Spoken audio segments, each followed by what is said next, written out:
Chapter 21, Howling Commandos. The next day, Luke put on his jacket and headed out to meet Colonel Phillips. Like Rogers, he was also spared from having his blood drawn. Dr. Erskine was shot and killed, and all the samples were used up, which shouldn't have been the case in the original plot. In the original plot, there was only one super soldier, but now there was an extra Luke. This caused the serum sample that was left behind to be used up. Even with a large amount of research data, any attempt to reverse engineer Dr. Erskine's serum formula was going to be a humongous task. The only thing they can expect now was in Luke and Rogers's blood. The hope of copying serum was hidden in their genetic code. However, the military's delusion is ultimately a fragile bubble. First of all, Luke wasn't really a super soldier. The energy provided by the serum was used to activate the plug-in and open the gift package.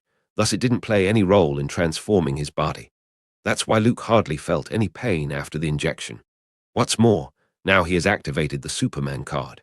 Trying to extract something from the blood would undoubtedly be a fool's errand. Even after decades, the military produced a lot of inferior products with great side effects through the so-called reverse engineering. Have you thought about what you're going to do now, Luke? Colonel Phillips looked serious and whispered.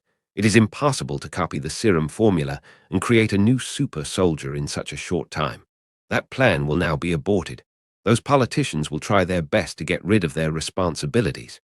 Also, as a super soldier, I'm more optimistic about you. Rogers is a good man, but you're better in all aspects. I can tell, Luke, you're a born warrior. You'll never go soft on the enemy. At this point, Rogers is so far behind, he still has some kind of naive idealism.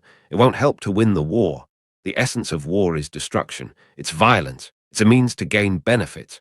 Although we will say this is a war for justice and a battle for freedom, there's no good or evil in war. Rogers doesn't understand this truth yet. I hope you do. Luke was greatly surprised when he heard these words. He didn't expect the colonel to see it quite clearly. What are you saying, Colonel? However, Luke wanted to know Colonel's thoughts, so he acted ignorant. The politicians on the committee can't be trusted. They're just a bunch of fucking assholes. That Hydra assassin got in thanks to Senator Brandt, and now he's trying to dump the blame on us. Colonel Phillips couldn't help but swear at the incident at the secret base. However, his mind eased a bit when he saw Luke's reassuring expression. For young talents, who were motivated and capable, the older generation would always have the idea of nurturing and lifting them up, provided that they could demonstrate the values that matched them. In the eyes of Colonel Phillips, Luke was such a young talent who deserved to be nurtured. That's why he said so many heartfelt words. Politicians are only interested in profit. They can be bought, and they may even betray their country for profits. The super soldier program is now almost a failure, and their next problem is how to use you and Rogers to their advantage.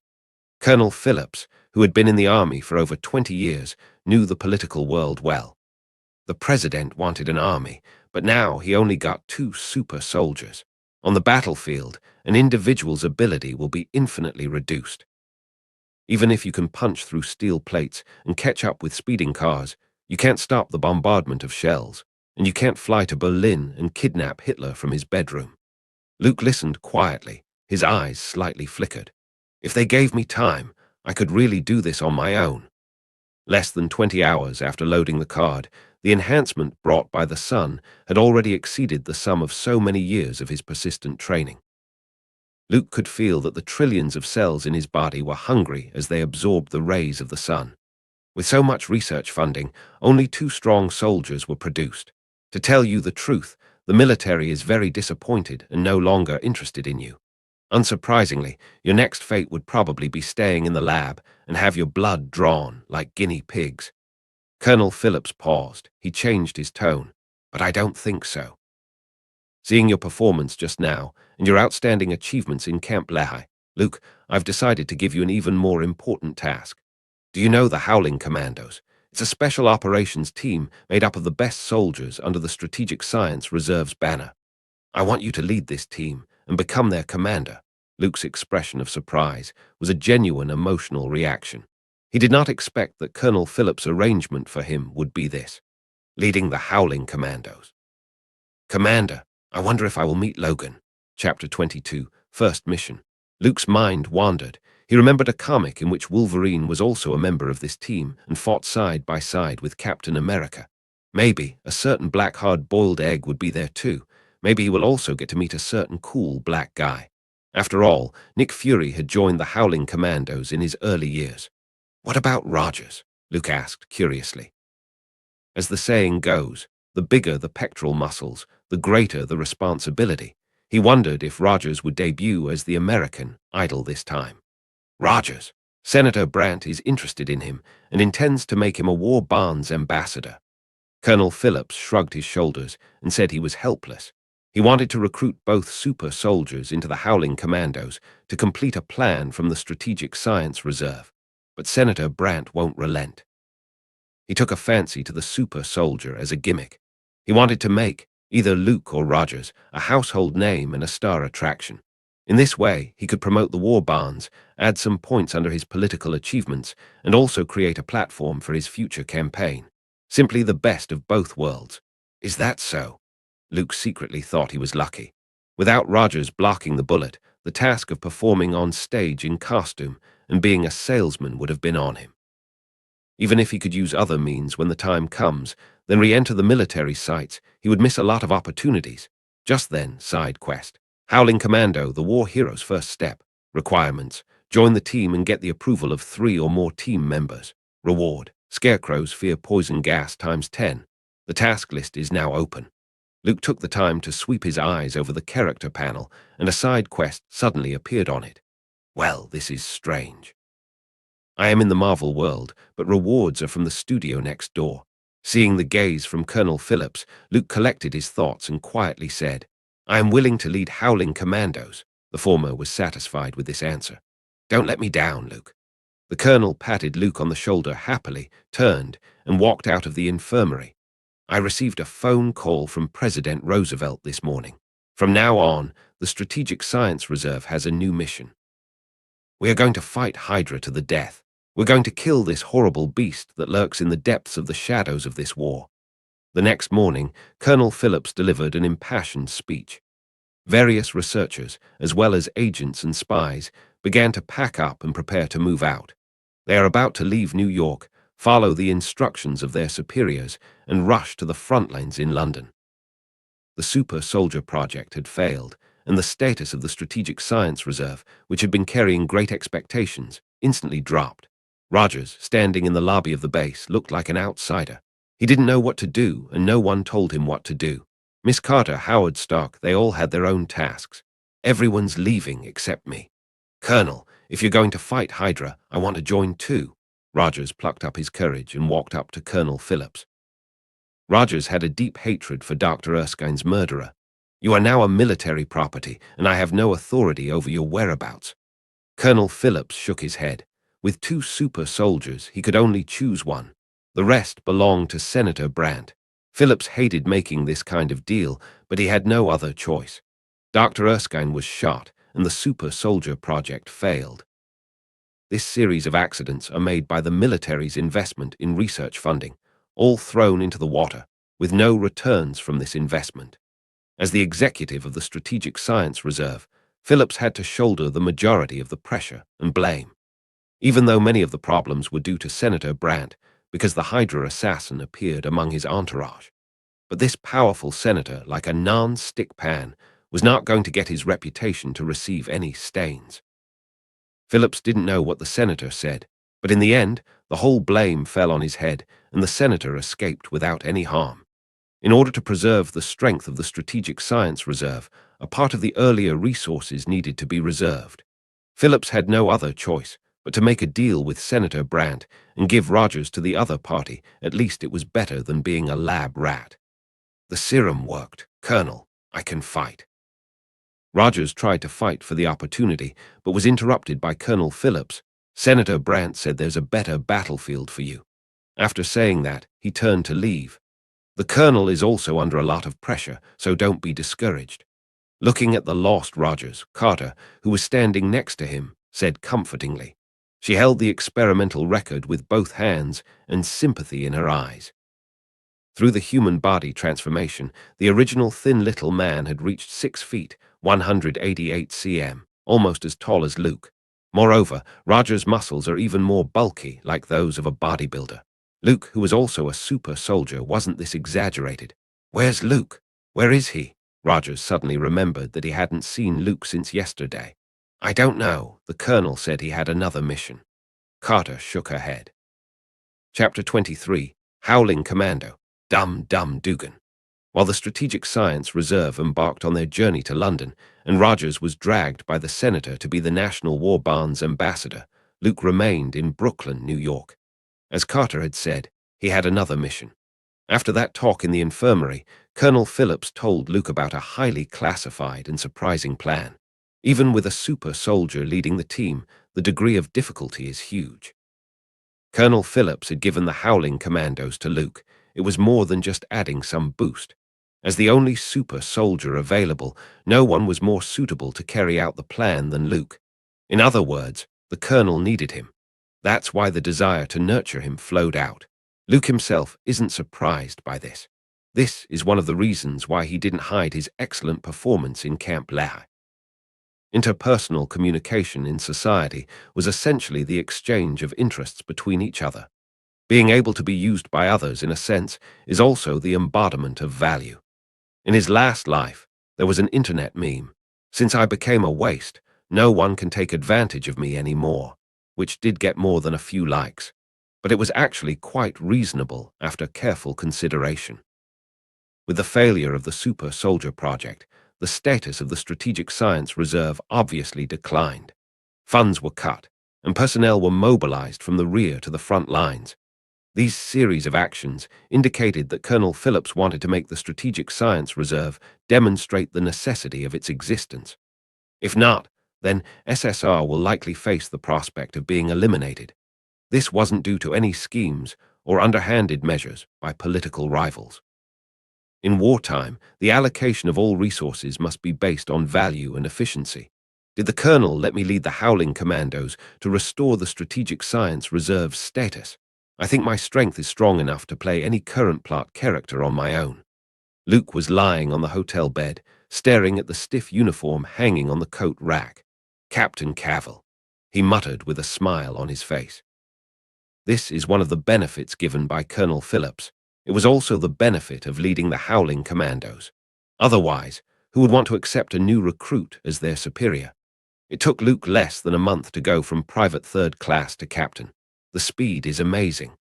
If I really did what Colonel Phillips asked me to do, not to mention a captain, it would be possible for me to become the fastest promoted officer in history. When the time comes, if I want to get into politics, I might be able to follow Eisenhower's path and move into the White House. Luke's mind continued to think, outlining a bright blueprint for the future. A few moments later, he couldn't help but laugh out loud, laughing at himself.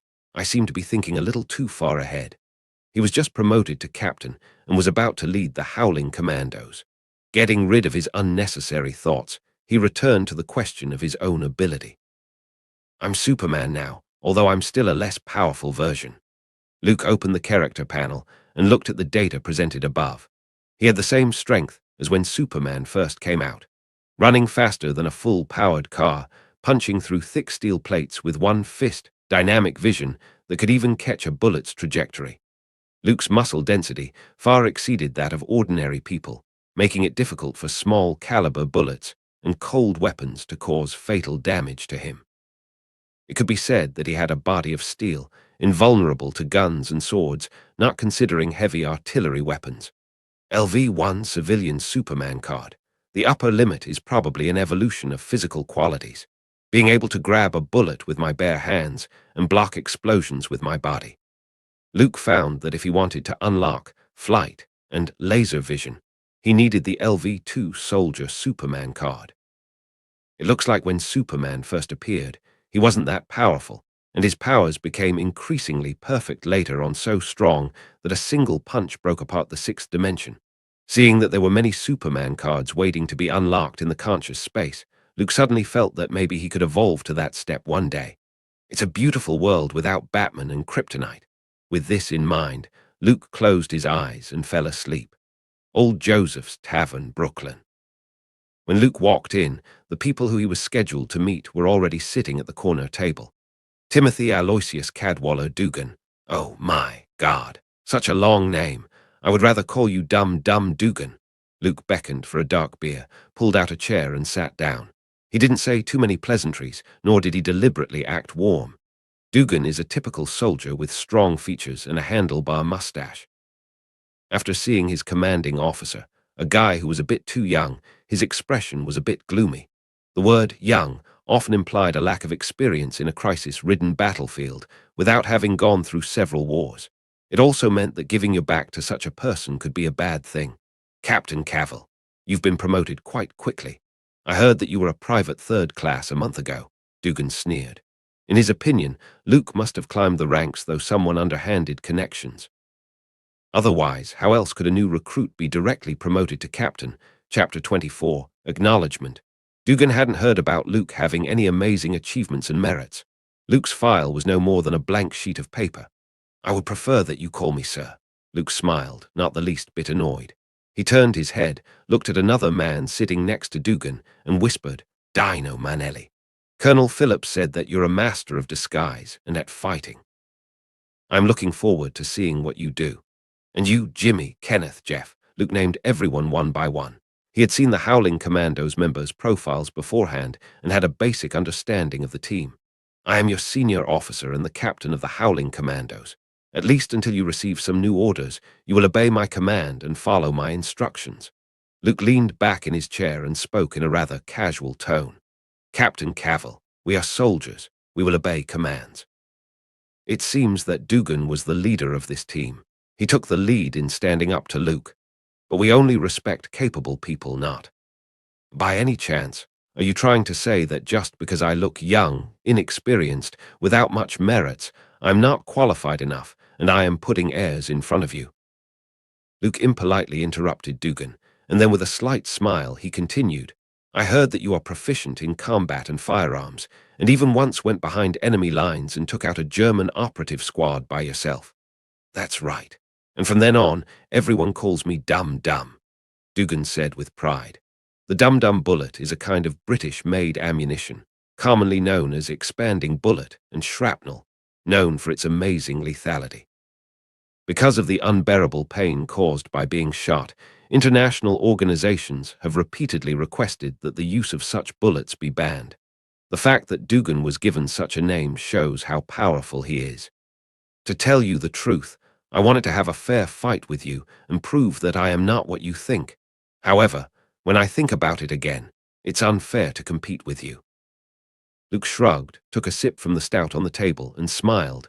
So I'll be a little more direct, so you can see why I went from being a recruit to a captain, and why I can lead the Howling Commandos. However, I hope you won't be afraid of what you'll see later. Ha ha ha, Captain Cavill. We all are soldiers who have survived the hell-like battlefield. I will be surprised if there's anything which makes us afraid. Dugan covered his stomach and laughed exaggeratedly. In his opinion, Luke was bluffing. Was there anything that could scare him? Dugan, did you see that? He lifted the Ford military jeep with both hands. I've got eyes. You don't have to tell me. And he twisted my lovely Winchester into a knot. Can any of you explain why my combat knife couldn't break through his skin?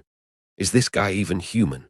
An hour later, Howling Commandos, who had followed Luke to Fort Drum Army Base in Jefferson County, New York, witnessed the most unbelievable and horrific scene in their life. As they have said, the members of Howling Commandos are all veterans who have experienced many battles and have special skills. Trenches that buried countless bodies, hanging flesh and blood fragments on barbed wires. They have survived that kind of hell, seen the fiercest executioners and played the role of butchers. Roaring cannons, machine guns spewing fire, steel monster-like tanks. You could say, what kind of big scene they haven't seen? It's just that. When Luke showed the Howling Commandos his power, it completely crushed the inherent perceptions they had built up over the past few decades. Until then, Dugan and his team had never imagined that anyone could lift a multi-ton military SUV like a barbell. Was he still human? Don't give me that look. Luke's face still had the same calm expression. No one could see that he had just completed a full set of warm-up exercises with an SUV. I'm just an ordinary soldier who yearns for peaceful, quiet life. After a few days of drawing on the energy from the sun, Luke's physique leapt another step. Unlike Superman, It was difficult for him to carry a plane which weighed hundreds of tons, but lifting an off-road vehicle weighing several tons wasn't a problem. Even strength similar to that of a super soldier was enough to shock anyone. Superpowers, aliens, and other crazy stuff was limited only to science fiction movies and novels. Thus, Luke's performance shocked all the Howling Commandos. "You are obviously a monster." Dugan, nicknamed Dum Dum, took a look at the twisted Winchester and the military jeep that was sitting firmly in place and silently swallowed his words. "Cavill, sir, are you the rumored super soldier?" Chapter 25, Mission for the Howling Commandos. After a while, Dino Manelli, whom Colonel Phillips called a master of disguise and hand-to-hand combat, asked. After seeing Luke's inhuman strength, all the members of the Howling Commandos, at least Manelli himself, had no objection to the young captain leading him, although he still didn't know whether Luke had the basic qualities of a leader. However, the ability to crush the Nazi army in combat was enough to lessen his main worries. No wonder Colonel Phillips asked him to lead the Howling Commandos. Manelli was instantly relieved, and his inner dissatisfaction dissipated. Super soldier. Dugan's eyes changed when he heard the word. He had heard about the project. It was said that it was one of the military's research projects on strengthening the human body. Yes, Steve Rogers and I both received serum injections from the Strategic Science Reserve and became super soldiers. Luke answered seriously. Although he had nothing to do with the super soldiers, this didn't prevent him from using this excuse as a cover. He wondered if, in the future, when people saw that the gap between his and Rogers's abilities was getting bigger, they would suspect that the latter had injected a fake serum. "Well, sir, I'm sorry for what happened before." Dugan shrugged, no longer indifferent as he was before. After seeing Luke's real strength and knowing his status as a super soldier, he no longer worried about whether the other party would hold back the team. But now he had different worries.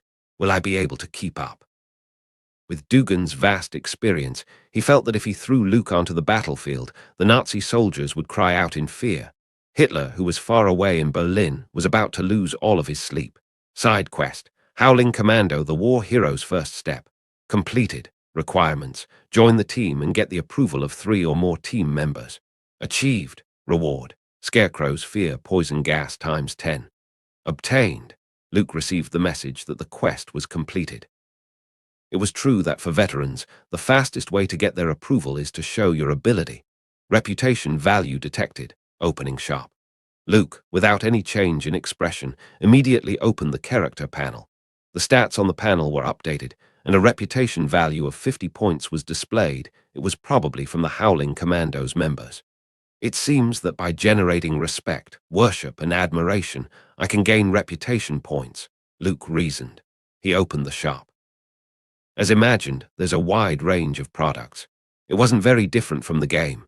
There are various interesting props, such as Clark Kent's glasses. The description underneath read, "As long as you wear it, you can form an absolute disguise that's impossible to detect," with the image of a tall, strong, bright reporter. Another example is Batman's escape technique, which is specifically described as when any target turns its back to you, activate this item to disappear from the target's field of vision. There are also some skill cards for heroic characters, such as Master Assassin, which came from Deathstroke.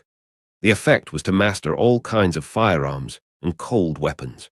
Defeat enemies whose ability is several times stronger than yourself in hand-to-hand combat. Another example is the expert in deception from the famous exorcist Constantine, described as having the ability to convince, deceive all, even angels and devils. The list went on and on. All of these could be exchanged with reputation points. This is quite interesting. Luke's eyes slightly lit up. He was particularly interested in the skill card, Ladies' Man in the Shop from Nightwing, Dick Grayson. Specific effect is, against women in a regular relationship, especially those with a superhero profession, your charm will be fully unleashed. How did this wonderful ability get in? After a quick glance at the items in the shop, Luke looked around at the other members who were currently busy cleaning their weapons or just relaxing.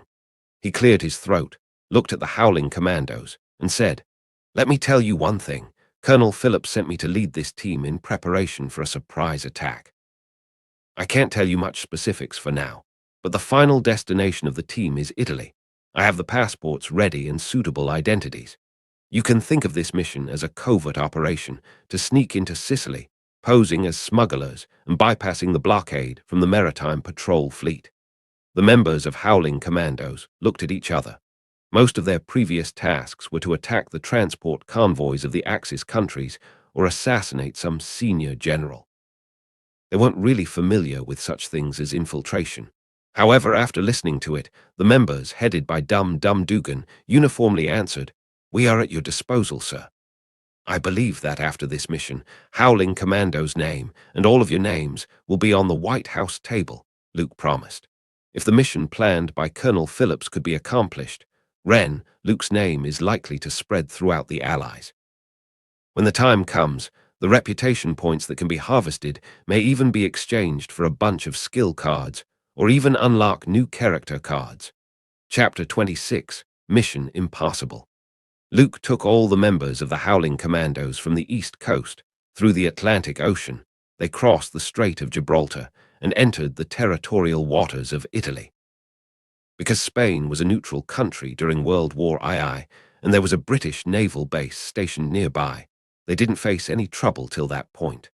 After a long, bumpy ocean journey and several routine identity checks along the way, Luke and the others arrived in Sicily and were about to disembark in Palermo. The members of Howling Commandos couldn't believe it. They arrived without any hitches, right under the nose of the Axis. Dum Dum Dugan couldn't help but sigh, saying, "This is the most thrilling thing I've ever done in my life." The others agreed, like lions walking into a wolf's den. Even if the individual's strength was strong, as long as their identity is exposed, they would be eaten by the wolves. Maybe, when the time came, their captain Luke might be able to escape by himself with his strength, but they were destined to fall under the Nazi guns. "We have arrived at our destination. Someone will meet us later. They will make arrangements for our hideout." Luke spread out a map of Sicily in front of him and said, "I will repeat the plan. I am now Vito Corleone, a Sicilian who left his homeland at an early age, and now I am returning as a smuggler and a merchant who sells goods between the Allies and the Axis powers. But this is just a cover to deal with the Axis Navy. I personally captured a Hydra assassin in Brooklyn named Greg Nissen, and the Strategic Science Reserve got a lot of information from him. So, now that we have arrived in Sicily, we are going to meet an SSR informant. My identity to the Axis soldiers, while on the way, will be that of a secret envoy from Berlin to give orders to Mussolini from the Führer. The British had cracked the enigma, and radio communication had become an reliable way of transmitting secret information. So disguising ourselves as a secret envoy from Berlin with the knowledge of the secret information would not arouse any suspicion. Our mission is to go to Rome and kill Mussolini." Dum Dum Dugan's eyes widened. He wondered if he had heard wrong. This task was too crazy. If it wasn't for the fact that Luke's reliability and calmness had been recognized by his teammates, he would have thought they were joking. No, it's not that exaggerated. Mussolini's government is just a puppet. He himself was relieved of all powers by the King of Italy and imprisoned in Poncha Island, and was later rescued by Hitler's men. Seeing Luke shake his head and vetoed, the members of Howling Commandos were relieved. At this time in Sicily, there were 2 German armored divisions. If they made any trouble, they would definitely be shot dead. As for the assassination of Mussolini, it was even more impossible. Only God knew how much security there was around the dictator. Our mission is to enter Rome, capture Mussolini alive, and assist the Allied forces to land in Sicily, become the first team to conquer Italy. Luke finally revealed the main objective. For the next few minutes, the entire cabin fell into dead silence. Everyone's mouth was wide open with a dumbfounded expression. Did I hear it wrong, or is this guy joking? "Sir, are you serious?"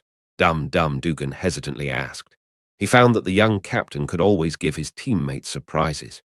Kidnapping a government leader with just a few people and getting away with it, not only did it sound implausible, it is no different than suicide.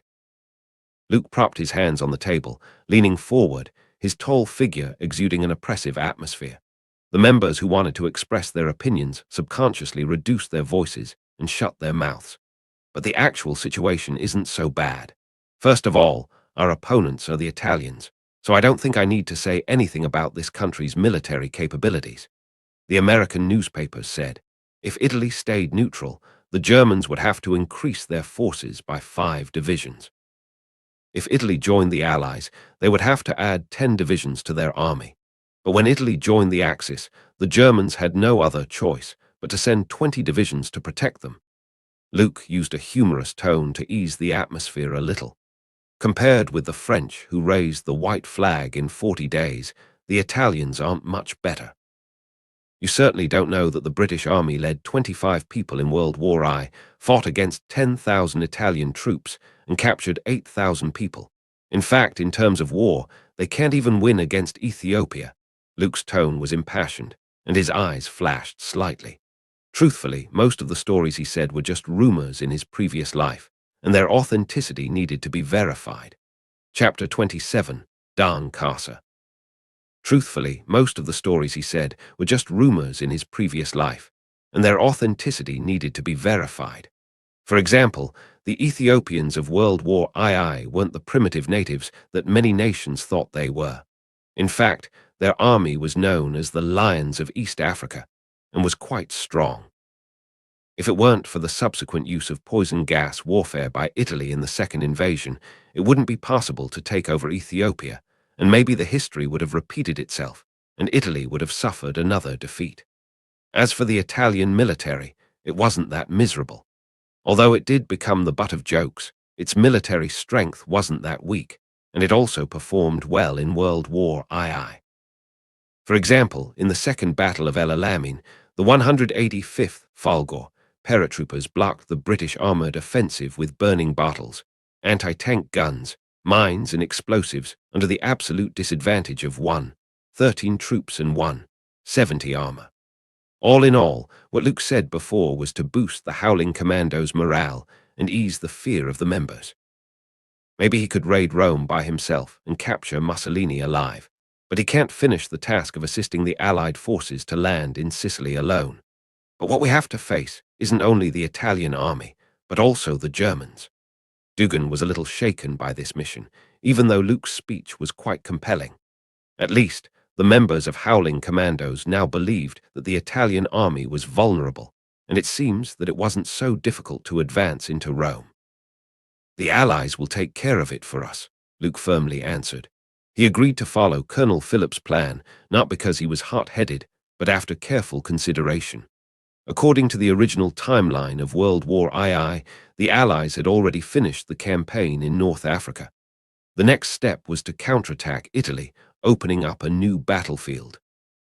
In July, the Allied landing forces will set sail in the ports on the east coast of North Africa, the Mediterranean Sea, as well as Oran and Algiers. Then, the army led by General Patton went straight to Sicily. And right now, it isn't too far from the fall of Mussolini's government and the surrender of Italy. Perhaps it seemed to others that it would be an impossible task to raid Rome and capture the leader alive. But Luke was confident because he was standing on the rumbling wheels of history, rolling forward. How much reputation can I gain by becoming a conqueror of Italy? Luke couldn't help thinking, spreading his own name all over the world. As a reputation-grinding method, it was almost like cheating. This was something he couldn't do in the game. At your command, sir. After a long while, Dugan gritted his teeth and made a decision. Anyway, he arrived in Sicily, surrounded by enemies.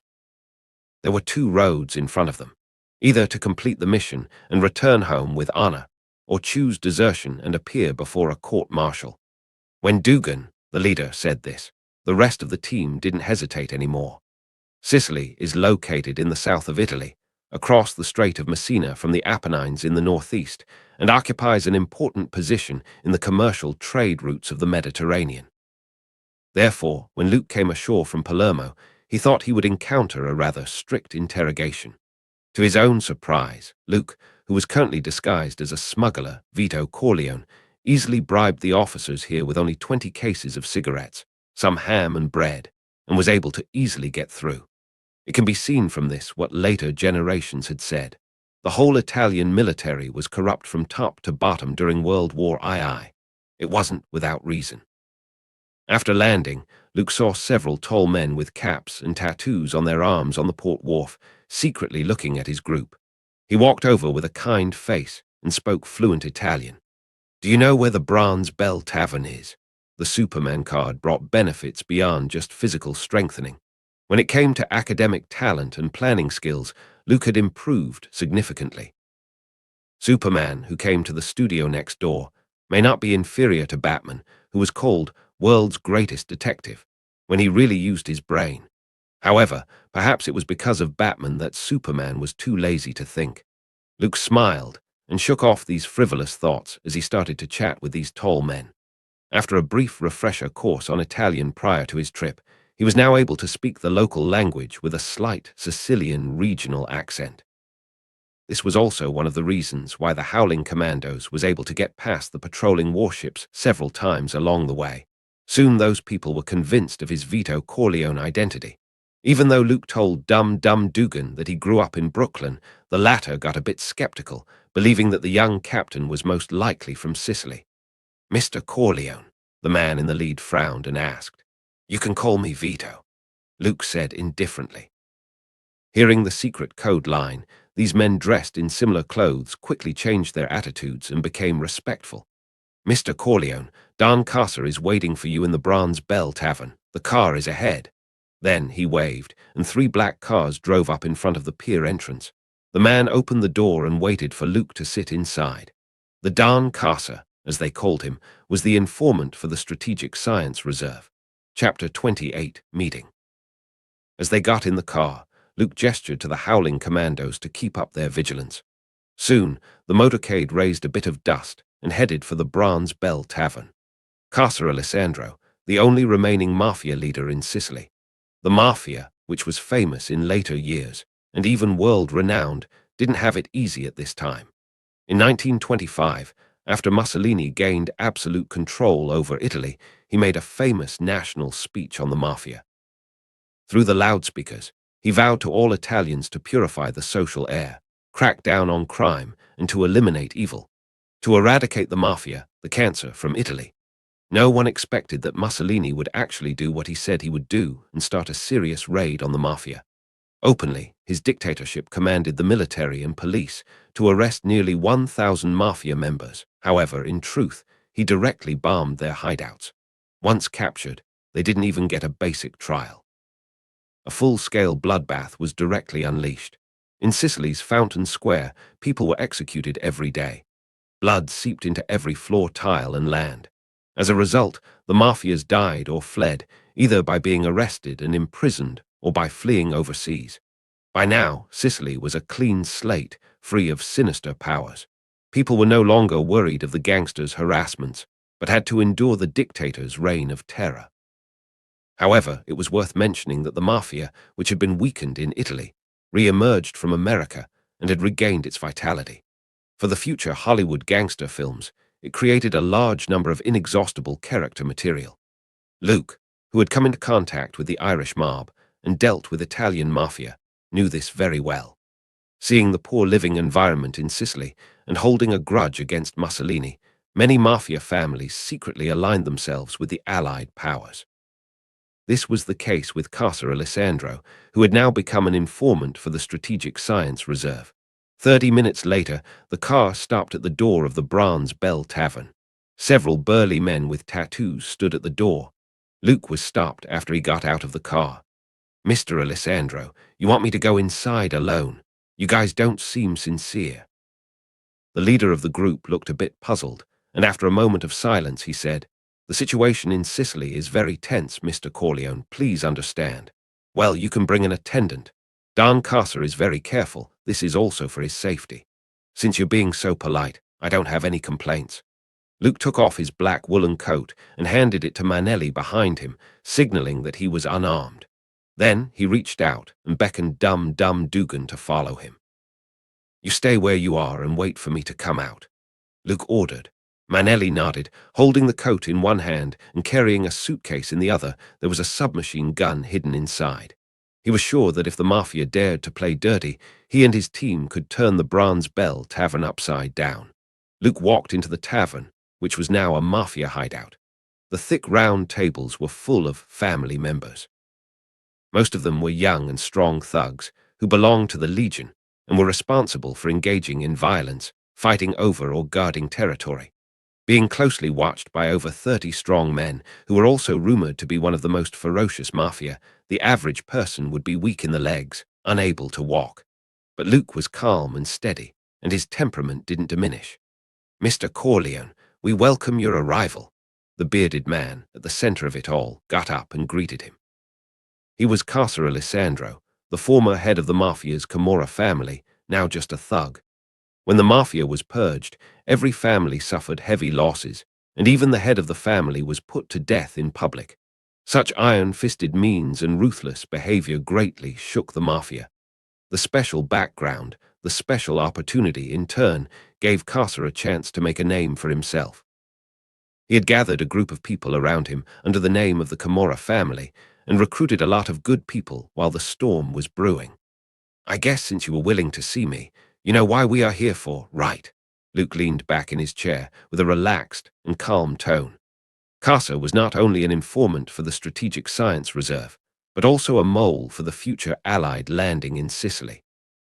In the original history, the American Intelligence Department chose the local mafia leader, Salvatore Lucania, nicknamed Lucky Luciano. He was a big shot in the New York underworld and was quite established. On the Italian side, it should have been Don Carlo, but now there was a slight change. The Sicilian mafia did play a significant role in the landings. They provided all kinds of support toward the Allies, delivered messages, handed out leaflets to persuade surrender, and so on. Therefore, after the war, Don Carlo became the mayor of Villalba, while Salvatore Luciano was spared from prison and his wealth and reputation grew. Luke didn't mind giving this opportunity to Casa Alessandro, who is sitting opposite him. "I understand. Yes, sir. I am ready and waiting for instructions from the Allies." Alessandro smiled pleasantly. 20 trained gunmen. I've got them ready. It's just that with so many people sneaking into Rome, it's a little hard to get passes. The time is too short."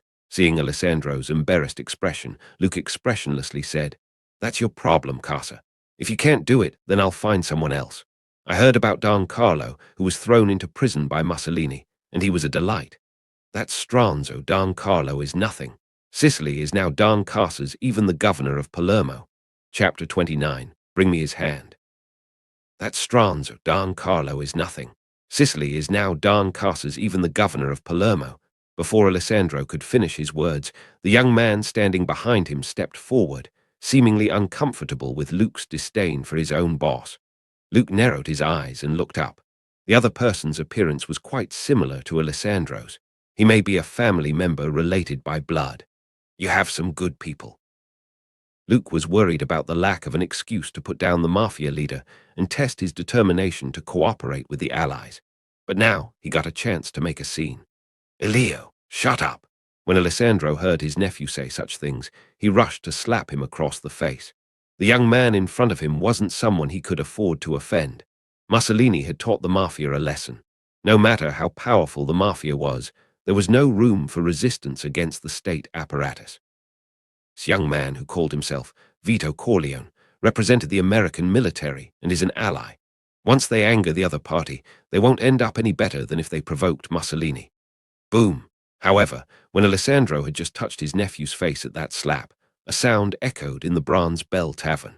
No one saw exactly when Luke got up and how he pinned the young man named Elio on the table. The blood flowed down from his forehead as if his skull was cracked and dripped to the ground. "Cough, cough, Don Casa, uncle." Elio felt his head was crushed like a watermelon, and it could explode completely in the next moment. He didn't know the terrible strength the young man had. Where did it come from? 5 fingers and a palm came together like iron pinchers, pressing tightly on the back of his head. The excruciating pain and the fear of death made Elio's resolve instantly collapse. His tears flowed along with the blood and covered his whole face. "Casa, tell me, what does the mafia do to people who don't respect the alliance between two families?" Luke slowly sat back in his seat, ignoring the tense atmosphere and completely treating the group of people behind him as air. As the only remaining mafia leader in Sicily, even the police officers are reluctant to mess with the ruthless man. Alessandro had a great deal of prestige and authority within his family and in Palermo. His status and power were increasing with each passing day. When ordinary people see him, they must address him as Sir to show their respect, and other heads of the family either brought in or suppressed. Gradually, every meeting turned out to be a meeting where Alessandro expressed his personal opinion and allocated their interests and turf. Although the mafia wasn't as good as it used to be, they always had to worry about whether Mussolini would come for the purge again and had to be on the run. But Alessandro, who had taken advantage of this power struggle to rise to the top, gradually made them stronger in his hands. This was a fact that didn't need to be questioned. Therefore, the SSR took a fancy to him, and he, seeing a chance, became an informant. However, Alessandro, who was regarded as Don by people and worshipped by many members, showed a trace of fear on his face when he heard Luke's indifferent tone. Having experienced Mussolini's Great Purge, he had a strong psychological shadow about the military, which was essentially a powerful institution. If he offended this young captain, he would lose support of the Allied forces. Sooner or later, after the war, he would be targeted by the purge. Even if he switched to Mussolini's side, according to the dictator's temper, he was afraid it wouldn't end well. Thinking to this point, Alessandro's hands trembled slightly. On his chubby face, a touch of ruthlessness rose. "Mr. Corleone, I apologize to you for Leo's disrespect." He placed his palm on the table, and with a swish, drew a dagger from behind his waist and sliced down viciously. The screams of pain echoed in the Bronze Bell Tavern. A thick radish-like finger tumbled on the table. Large beads of sweat seeped out from his forehead, rolling down his nose and slowly dripping. Alessandro gasped and said, "Mr. Corleone, are you satisfied?" Luke loosened the palm on Leo's head. Deadpan, he slowly shook his head. "I didn't tell you to make amends. Casa, I wanted you to explain how the mafia treats people who don't respect their alliance. Mr. Corleone, don't you understand? Casa, please tell me, how much does your mafia value the friendships with us?" Luke's voice remained cold, but it brought heavy pressure to Alessandro. He knew that the young captain was not an amateur that could be fooled. The bloody practice of cutting off one's finger off is a common way for the mafia to ask for mercy, but it failed to impress the other party. Alessandro glanced at Leo, who was pale with fear and sighed inside. "Carmelo, drag Leo down and bring me his hand." Chapter 30, beat them into submission and then give them a treat. Being able to seize the opportunity and become the top leader of the Camorra family, Alessandro had guts. Although Leo was his nephew, he would still give him up in order to calm Luke's anger, who told him to be too stupid. Just like the former mafia members, they thought that they were the real masters of Italy. For example, Francisco Caccia, who triggered the end of the mafia, is such a fool. He was both the mayor of Piana di Grigio and a major player in the local mafia. When he greeted Mussolini, who was the great leader at the time, he asked him in a rather arrogant tone why he had to bring so many police officers. Because Caccia felt that no one could pose a threat to him on his own turf with the protection of the mafia. This almost rude attitude annoyed Mussolini, who was already very powerful at that time. A few months later, the dictator summoned 4,000 special forces and 6,000 police officers and launched a heavy-handed campaign to eliminate the mafia. As for Caccia, he was arrested and imprisoned for insulting the Führer, contempt of law, and rebelling against the government. Alessandro, who has had the horrible experience of being wanted and almost executed, wouldn't make the same mistake as that fool Caccia. "Mr. Corleone, you will forever be a friend of the mafia. Anyone who disrespects you is disrespecting me and disrespecting the Camorra family." In less than a minute, the man named Carmelo presented a hand, placed on a tray. "Are you satisfied with this explanation? If this isn't enough, I'll have Leo sent to the slaughterhouse later." Seeing Alessandro's trepidation and almost groveling, Luke's cold expression suddenly beamed with a smile. He knew the mafia were contemptuous, and only with a severe threat would they show respect. Thus he acted in such a way. Luke then picked up the glass on the table and said, "Come, a toast to our friendship." The smile was mild and friendly, without any sign of the previous aggression.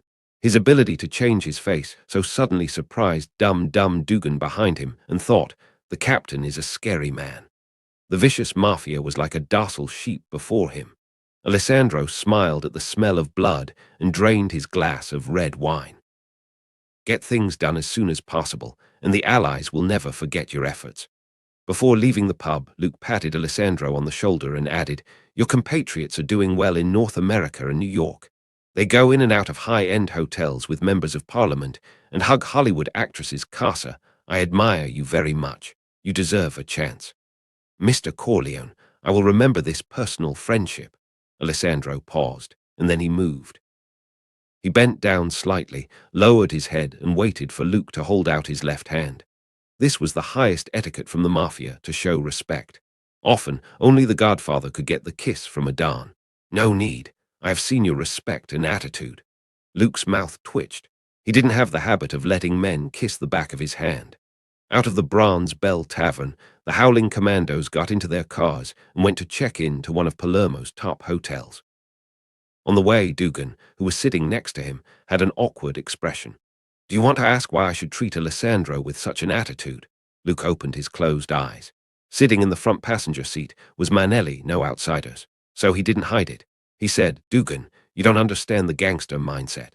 Although the Italian Mafia has always used family honor and blood ties as a means to guarantee loyalty, but that doesn't mean they're actually a bunch of honorable criminals." Dugan nodded thoughtfully. He remembered that Luke seemed to have close ties with the Irish mob. When you want to tame a vicious dog, you have to beat it with a wooden stick until it's afraid to show you its fangs again. The same is true of the Mafia. Luke looked at the pedestrians in Palermo through the window and smiled. And human nature is a very complicated thing.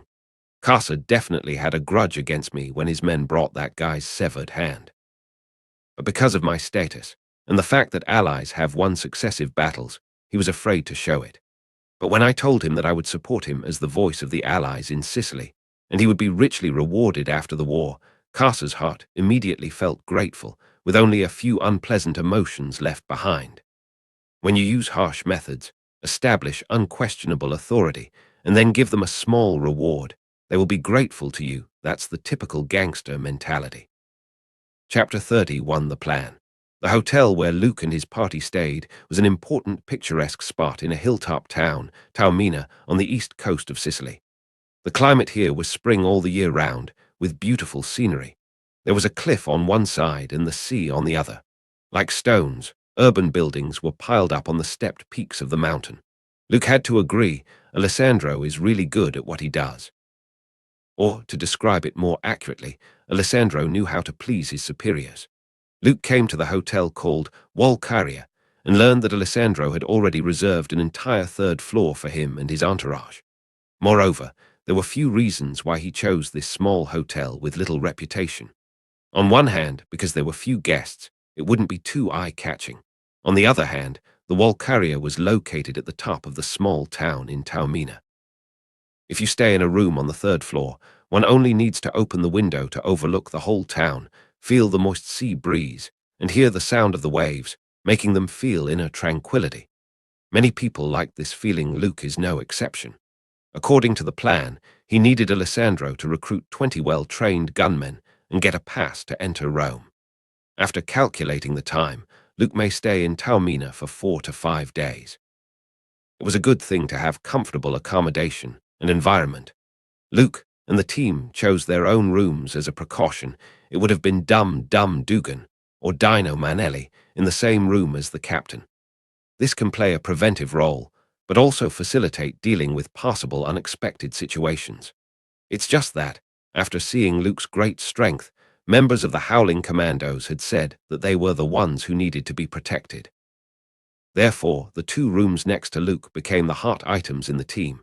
In the end, Dum Dugan and Manelli, the 2 veterans, received the benefit of being protected by the super soldier. In the next few days, Dugan and Manelli will take turns watching Alessandro. Although he looks like a wise man, we should also prevent him from making any stupid mistakes. In Luke's room, the members of Howling Commandos gathered to make plans for their next move. In addition to Luke, who was their captain, there were 5 other people in this team dispatched by the SSR. Dum Dugan, as a front runner, was the most distinguished man in the team. Dino Manelli, who is always taciturn and quiet, is a scout and an infiltration specialist. The following team members were, respectively, the sniper Jimmy, called the Wild West, a marksman with 100% hit rate; Jeff, in charge of the surprise attacks; and Kenneth, who was a gunner and experienced driver. Dugan and I will be posing as Berlin's secret emissary, with letters and necessary props to verify our identities. The Allies did capture a Berlin secret emissary 2 weeks ago, thanks to reliable information the SSR extracted from the Hydra assassin. Luke spreads out a map of Rome with a clear layout of the troops on it. The rest of you will arrive in Rome with Alessandro's team of gunmen, and on the day of the operation, Jimmy, you will take the high ground. That's the spot. Jeff and Kenneth will lead the gun team and create chaos in Venice Square. The chief officer guarding Sicily is Italian General Gazzoni. He has 11 local divisions and 2 German armored divisions. During this time, the Allies will carry out irregular bombing and drive the fleet into the Strait of Tunisia, taking Pantelleria as a stronghold, creating the illusion of landing soon and restraining Gazzoni's attention. Our task is to break into Venice Palace. It will take less than 24 hours to coerce Mussolini as a hostage, and I believe the King of Italy will issue a proclamation to depose the Prime Minister. Anyone with foresight can see that the Axis powers have lost their momentum. Then we only need to hand over the dictator to the Allied forces. As for Britain, the United States, the Army and Navy, it doesn't matter. However, my personal suggestion is to make a gesture of goodwill to General Eisenhower. Luke finished his long speech, and the members of Howling Commandos looked at each other and suddenly smiled. Their hearts felt like a boulder had been lifted, and they all sighed with relief. Despite the fact that the young commander, who had previously denigrated the Italian army as worthless, was able to break into enemy territory and capture the leader with a single team, sounded like a legendary story only written in a third-rate novel and had no truth to it at all. The Howling Commandos were willing to follow Luke, not because of his charisma, but because they had no other choice. Anyway, they were all pulled aboard. What else can they do if they didn't follow the captain's orders? However, seeing Luke's plan and his confidence, the Howling Commandos had no other ideas. They felt they could trust this young captain. Let's disperse. Feeling the change of atmosphere in the team, Luke smiled. Perhaps it's not until this moment that he is truly recognized as the leader of this team. Chapter 32, Mailner. After a short rest, Luke enjoyed a big seafood meal alone and stood at the balcony overlooking the serene sky. The afterglow of the sun as it sank into the horizon, children playing on the silver beach, and rows of palm trees swaying and dancing by the evening wind. Further away, the seagulls skimmed over the water, catching fish from the surging waves and tides. Luke's inner mood relaxed, and a look of longing rose in his eyes. In a few days, no matter the Axis or the Allies, everyone will hear his name and his legendary deeds. Even if I don't follow the plot and Captain America, I can still be a hero in the eyes of the world. Luke smiled. To conquer a country with less than 30 people, this would be an amazing feat that could go down in history. Just as Pizarro conquered the Inca Empire that had a population of about 6 million with less than 200 people. After taking a deep breath and calming his thought, Luke went out alone in his rare leisure time. He walked along the street and came across a magnificent theater where people were crowded and enthusiastic. Under the sparkling night sky, he could hear the song of Oedipus or Antigone when he stood still. Of course, he also met many charming Italian girls during this period. It's a pity that Luke didn't have any intention of having a fling and failed to live up to these beautiful women's fiery enthusiasm. After walking aimlessly for 40 minutes, he returned to the hotel. Luke, who was about to push the door open, stared at it and burst out with a cold glow. With his keen perception, he clearly heard another person's breathing in the room. Seemingly indistinct, it was difficult to detect it unless he listened carefully. Is Casa really stupid enough to betray me and give up the olive branch from the Allies? Or was the plan discovered by Hydra? A scurry of thoughts ran through Luke's mind. He gently pushed open the door and stepped on the soft carpet without making any sound. The sea breeze blew through the half-open window as Luke walked slowly to the big bed in the main bedroom. He was confident that as long as the intruder showed the slightest movement, he would be able to break his opponent's neck in less than a second. Got you.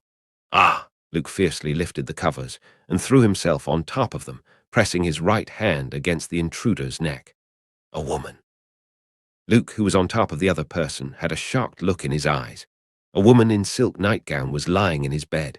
She has wavy black hair, long legs slightly folded, and beautiful eyes full of tears like a poor lost lamb. Who are you? Luke paused for a long while before he asked this. This woman, who was overflowing with maturity and beautiful curves, didn't look like a Hydra assassin. Her muscles didn't show signs of training, they were firm but lacked strength. And with a glance at the silk nightgown, there was no place to hide the weapons.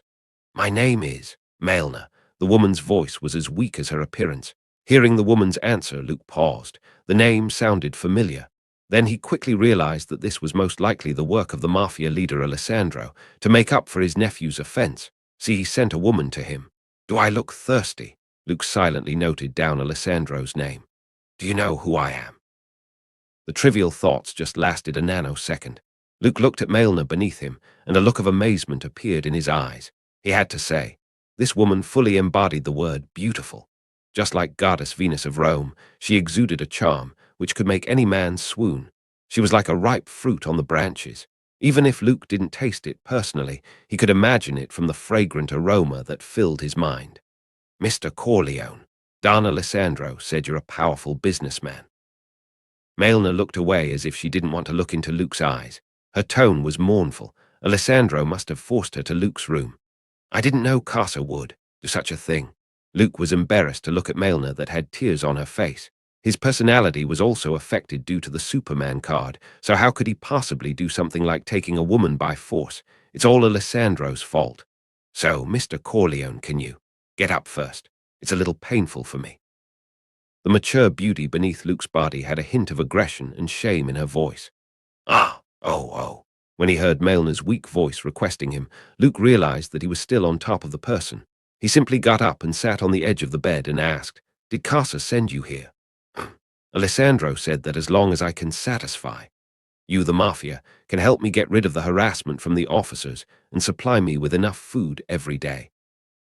Maelna lowered her head and turned to her side, hiding in the shadows. Unfortunately, she couldn't conceal the beautiful view. The moonlight outside the window spilled into the room, sketching out the graceful curve of this beautiful, mature girl. It was pure but seductive. That thin silk nightgown draped on the outside, revealing her shoulders. In addition to adding a different kind of hidden sensual effect, there was no other role.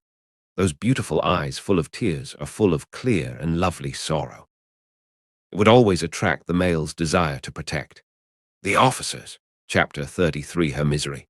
Through conversation, Luke learned that Maelna was a schoolteacher whose husband was drafted into the army on their wedding night to join the brutal war. Her beauty brought her many coveting eyes and unnecessary trouble. Just like an unattended orchard, full and attractive fruit, anyone would think of picking it with their own hands. The difference was that some people could only bury their desires in their hearts, while others have the means to implement them. Angelo, the constable of the small town of Taormina, was such a man. He had the intent and the courage to put them into practice. If it weren't for his sturdy ball and chain, at home, with a voice so loud it sounded like a broken gong, the shrewish wife, who made a scene now and then. Angelo, the constable, may have picked this beautiful and delicate flower, Maelna, by coercion. It was a turbulent time when the war between the Axis and the Allies had reached Sicily. During the war, Italy's monetary system collapsed, and prices soared. Also, Mussolini's control measures restricted the trading of food and gold jewelry. As a result, Italians were left to scavenge for food while cursing the damned dictator. Maelna had her job. Apart from dealing with boring men's foul language in small towns and the harassment of the constable, she could still live and continue to stick to her boundaries. With the war hitting Sicily, the calmness of the past was broken. Everything had changed. Men in the small town seemed to become fierce all suddenly. They are like hungry wolves, waiting for someone to break into the orchard first and pick this ripe fruit. After that, Maelna, who had lost her perseverance and chastity, would sooner or later become a plaything in this small town. Your father is ill. Luke's face did not change, and he continued to ask. Yes, Drugs and food are controlled, and the constable said he could get them for me as long as I would stay with him for one night. Maelna seemed somewhat reluctant to speak. Her eyes looked sad. I'm ready to give in. It's too hard for a woman to live alone. Besides, I can't let my father be taken away by illness. But Don Alessandro came to the door, and he said if I could satisfy you, he will guarantee my future life. Maelna's tone sounded helpless, and whether it's the town constable or the Sicilian mafia, there's nothing she can do against them. I got it, Maelna. You should rest here tonight. What comes next, I will ask Casa myself. Luke said faintly. He looked away and got up to leave the room. There is no doubt that Maelna was a stunner who can arouse men's lust, but Luke wasn't interested in letting his lower body control his upper body and engage in lewd acts.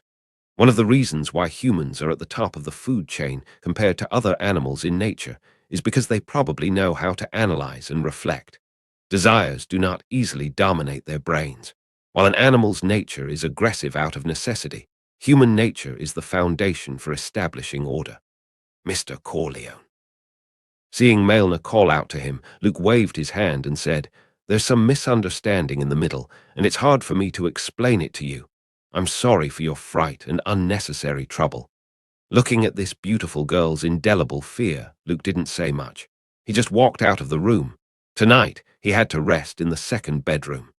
At least, it's better than sleeping on the sofa. Luke thought so the following day. Luke went downstairs to order breakfast and spoke to the mafia people guarding the hotel. Within 20 minutes, Alessandro arrived in a hurry. He walked into Luke's room, stood respectfully, and didn't even stretch out his hand to wipe the sweat from his forehead. Why, Casa, you sent a woman to my bed last night and used such underhanded means. Luke sat at the table, leisurely enjoying the local breakfast and pizza frittata. After picking up the coffee with his right hand and taking a sip, he added, Did I come to Sicily to find a woman? Casa, I know what you mean, but I want to tell you that I value a person's ability more than flattery. Alessandro nodded. He thought that a hot-blooded young man like Luke would never be indifferent to a beautiful woman like Maelna.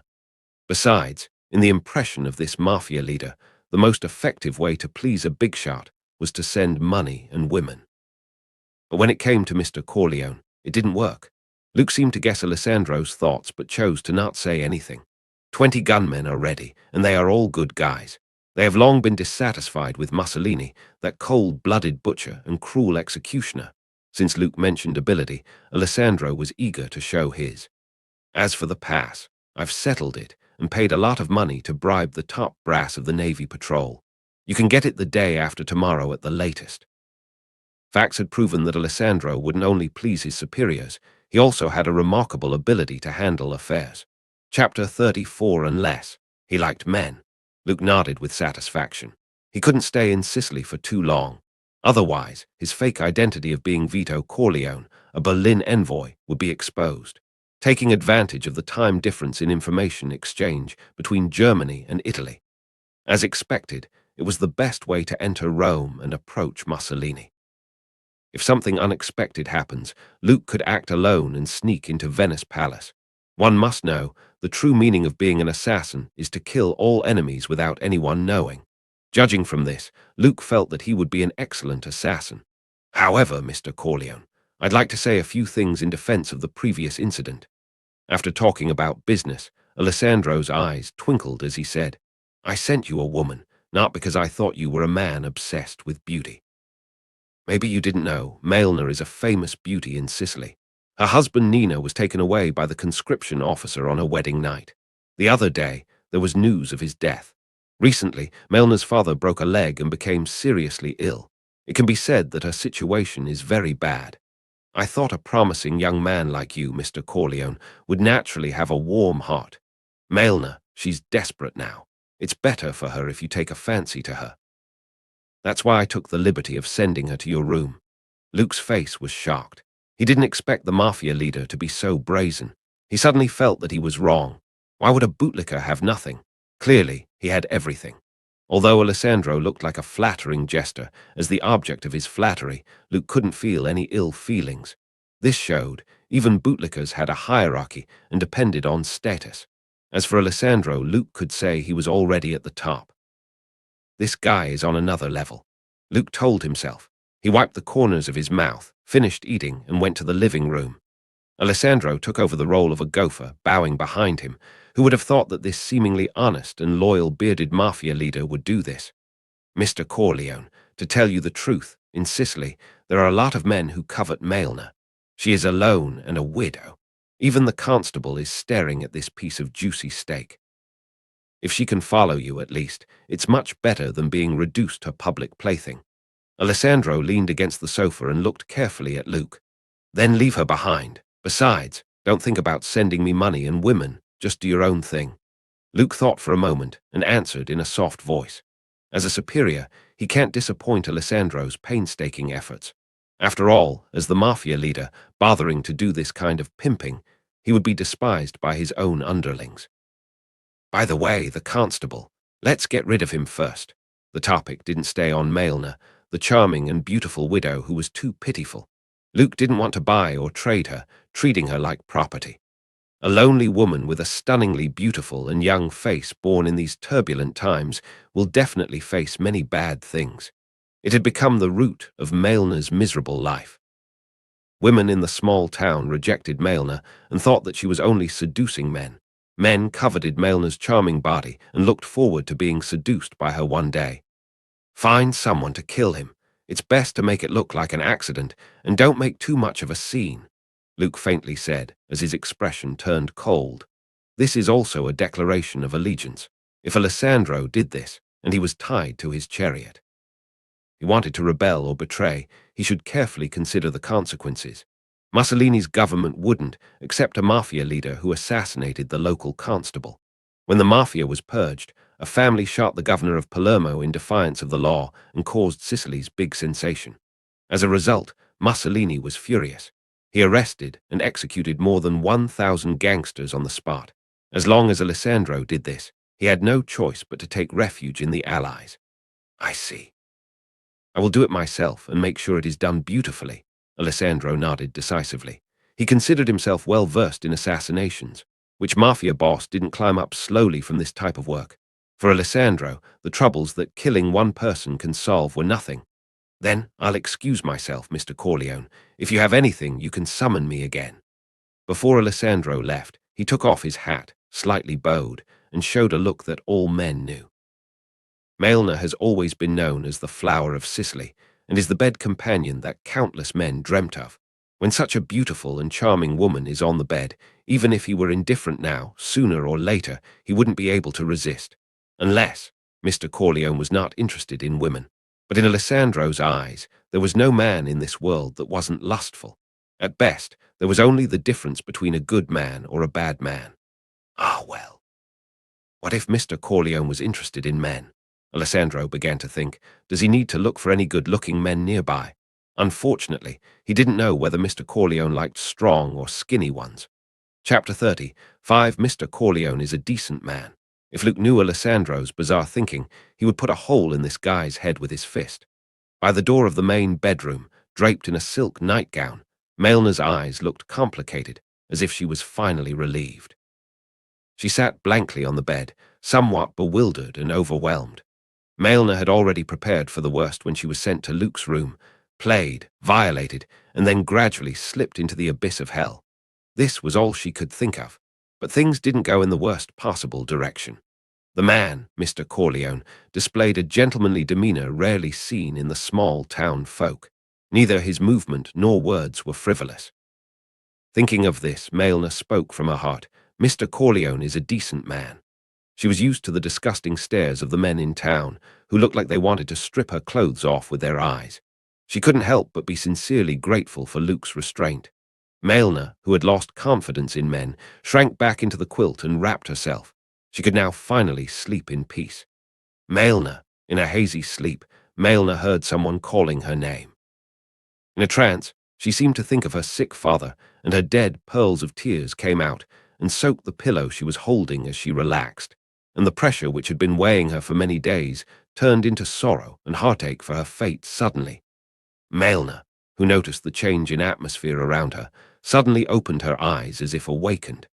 Then she saw Mr. Corleone sitting by the bed with food on a tray. She didn't notice when she rolled over in her sleep. She wrapped her arms around his waist and her face positioned near his thigh. After such intimate behavior, Melna suddenly bounced away as if she had been electrocuted, bringing her back to reality. I saw that you were asleep quite some time, so I thought you might feel hungry when you get up, so I got some food for us. Luke's expression remained calm, and he didn't look away. He said, "You're the one who hugged first." I am indeed a decent man. The next day, early morning, the sky was a subtle grey as the golden sun slowly leaped out of the horizon to wake up the sleeping Sicily. Luke opened his eyes and got up from the big bed in the second bedroom. He opened the flowy curtains and took a deep breath in the morning sun. He was as if a plant was photosynthesizing, feeling warm light seeping into his cells bit by bit and slowly transforming his body. It's another day full of energy. Luke stretched himself, walking into the bathroom.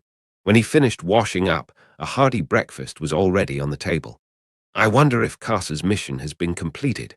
Luke rolled the seafood pasta with a fork and thought so as he ate. On this beautiful island, which is almost isolated from the rest of the world, the administrative officials are divided into a governor, a regional mayor, and a constable at the lowest level. After eliminating Taumina's constable, taking advantage of the blank period of selecting a successor, the mafia could do things conveniently. I wonder what Rogers is doing right now. Is he still performing on stage? After a while, Luke heard a noise in the main bedroom. Melna, who seldom slept well, carefully opened the door. She saw Luke sitting at the table, enjoying his food swiftly and efficiently. She was like a frightened deer, so scared that the head that she poked out hastily retracted. You're awake. I've got a change of clothes for you. Come and eat something. Luke smiled and whispered, Melna, you and I stay under the same roof. We would always have to see each other. What's the use of avoiding me? Melna came out silently in her silk nightgown after hearing that. She bent down, picked up the brand new clothes on the sofa, and then returned to the room. 10 minutes later, the main bedroom's door opened. Melna, dressed in a modest dress, sat down at the dining room table. The pasta is cold. Just have the sandwiches and juice. Luke looked up and looked at her. It fits her. He was probably the first person ever to use supervision to guess a woman's 3 measurements. I told Carcer that I would let you go back in a few days. Don't get me wrong, Melna. I came to Sicily to do something. I won't stay long. I will leave tomorrow or the day after tomorrow. For the sake of confidentiality, I'll let you stay here for a couple of days. Luke's polite attitude made Melna relax a little.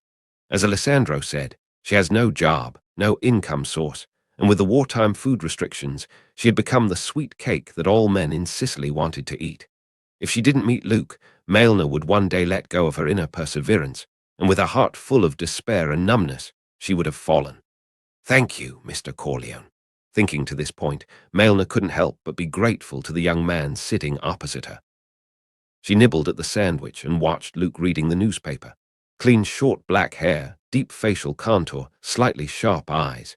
In Sicily, she believed he could charm many beautiful, passionate, and unrestrained girls. Melna, I have to go out. If you need anything, you can contact the inn staff and they will get it for you. Luke put the newspaper down and looked at the time. He thought he should go and see Alessandro and the 20 gunmen he recruited.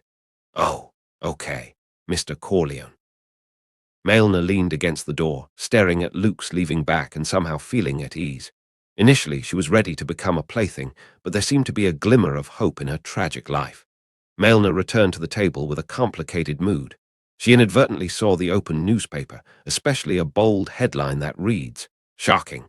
The constable's car fell off a cliff. Read what happened. The constable is dead. Melna was in a daze and didn't know what to say.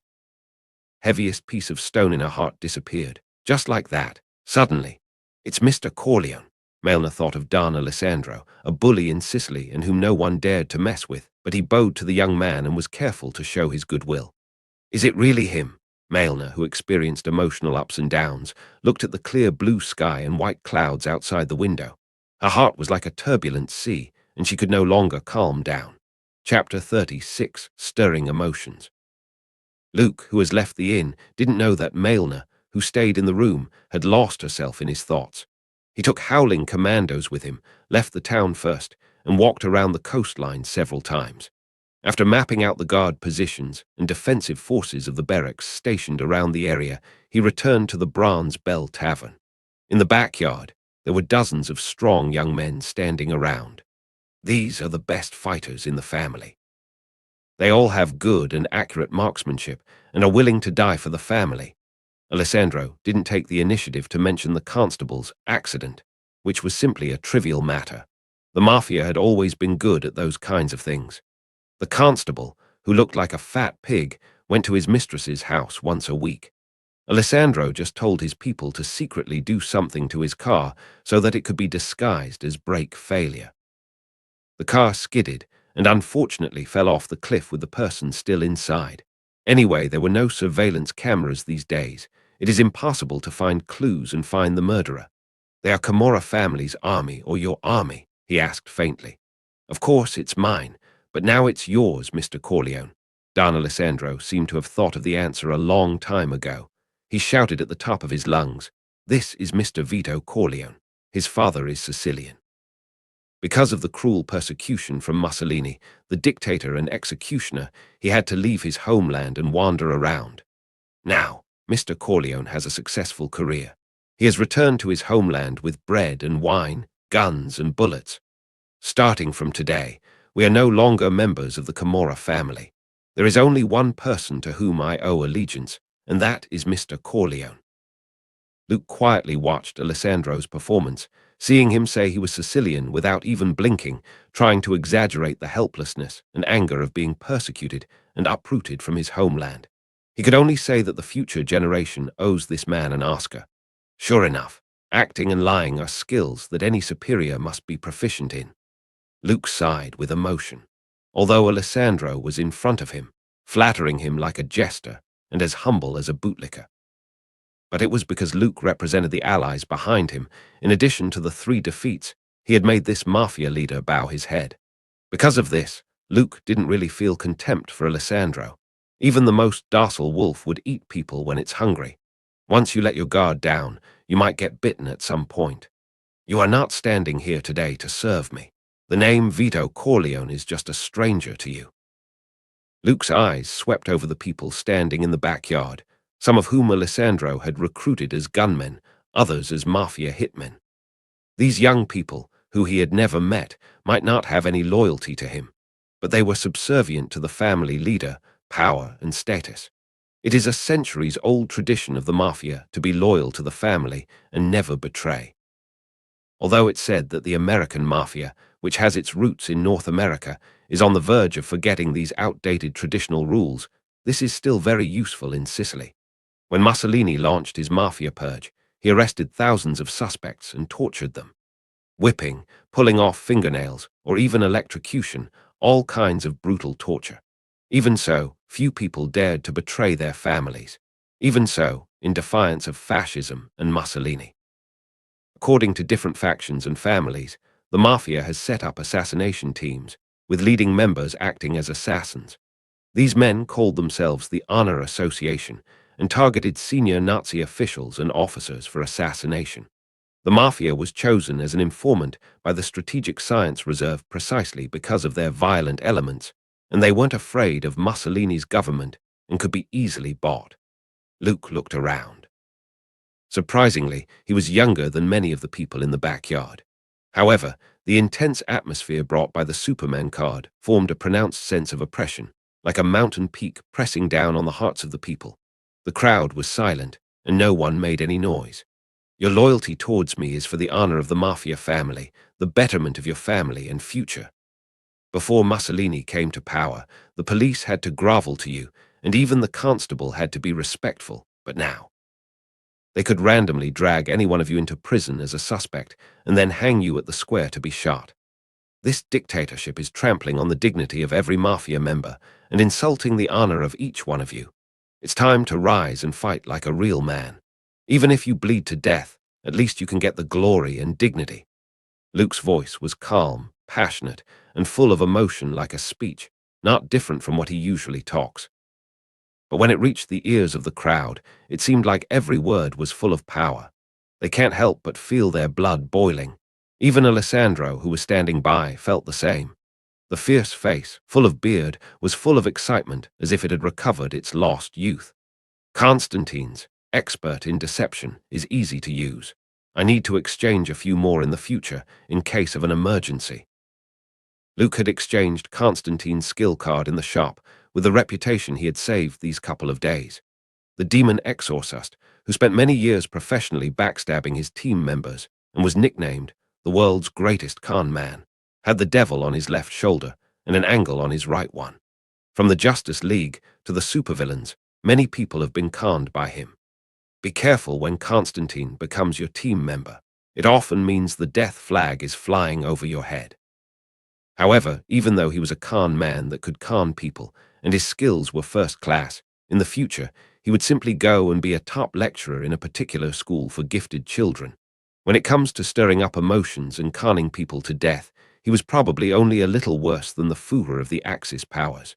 Today, I'm not asking you to fight for me, the family and honor, but also for yourself, to overturn the Apennine Peninsula. Let the Mafia and the name of the Corleone family resound through Sicily again. Prove that you are not cowards but brave fighters. Chapter 37, The Plan to Ambush. Once Luke was finished talking, a chorus of voices erupted from the backyard.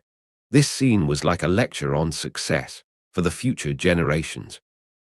When successful entrepreneurs and well-known rich people carefully bawled their speech after their so-called pep talk, the audience sitting below would be so excited that they couldn't wait to start a business.